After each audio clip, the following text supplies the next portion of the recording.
என்னாகமம் 24ஆம் அதிகாரம். இஸ்ரவேலை ஆசீர்வதிப்பதே கர்த்தருக்கு பிரியம் என்று பீலேயாம் கண்டபோது, அவன் முந்தி செய்து வந்தது போல நிமித்தம் பார்க்க போகாமல், வனாந்திரத்திற்கு நேராக தன் முகத்தை திருப்பி, தன் கண்களை ஏறெடுத்து, இஸ்ரவேல் தன் கோத்திரங்களின் படியே பாளையம் இறங்கியிருக்கிறதை பார்த்தான். தேவ ஆவி அவன் மேல் வந்தது.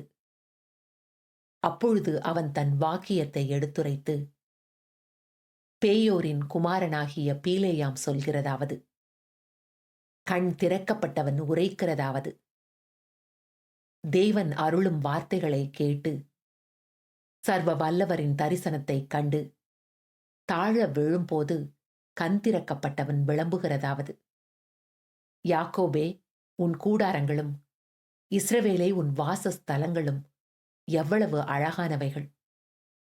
அவைகள் பரவி போகிற ஆறுகளைப் போலவும், நதியோரத்தில் உள்ள தோட்டங்களைப் போலவும், கர்த்தர் நாட்டின சந்தன மரங்களைப் போலவும், தண்ணீர் அருகே உள்ள கேதுரு விருட்சங்களைப் போலவும் இருக்கிறது. அவர்களுடைய நீர் சால்களிலிருந்து தண்ணீர் பாயும். அவர்கள் வித்து திரளான தண்ணீர்களில் பரவும். அவர்களுடைய ராஜா ஆகாகை பார்க்கிலும் உயருவான். அவர்கள் ராஜ்யம் மேன்மையடையும். தேவன் அவர்களை எகிப்திலிருந்து புறப்பட பண்ணினார். காண்டாமிருகத்துக்கு ஒத்த பலன் அவர்களுக்கு உண்டு. அவர்கள் தங்கள் சத்துருக்களாகிய ஜாதிகளை பட்சித்து, அவர்கள் எலும்புகளை நொறுக்கி, அவர்களை தங்கள் அம்புகளால் எய்வார்கள். சிங்கம் போலவும் துஷ்ட சிங்கம் போலவும் மடங்கி படுத்துக் கொண்டிருக்கிறார்கள். அவர்களை எழுப்புகிறவன் யார்? உங்களை ஆசீர்வதிக்கிறவன் ஆசீர்வதிக்கப்பட்டவன், உங்களை சபிக்கிறவன் சபிக்கப்பட்டவன் என்றான்.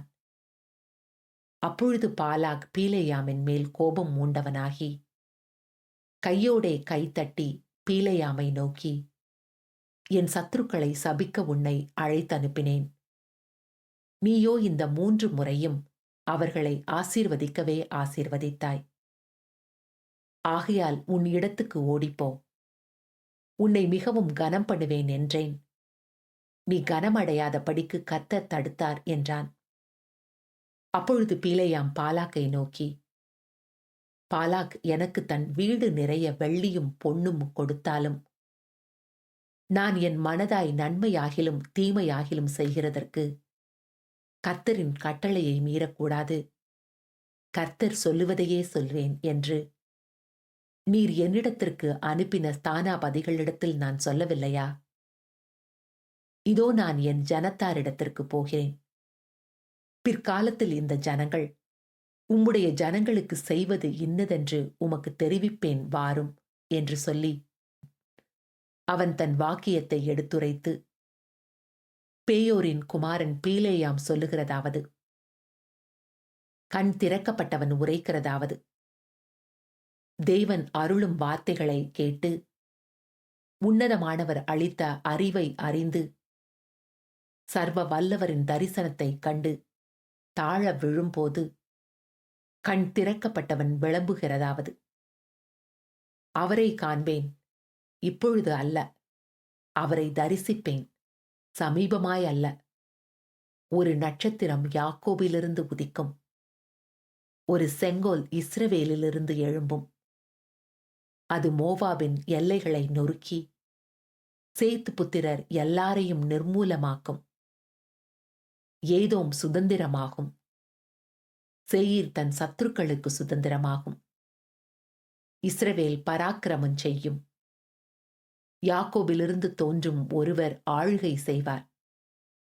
பட்டணங்களில் மீதியானவர்களை அழிப்பார் என்றான்.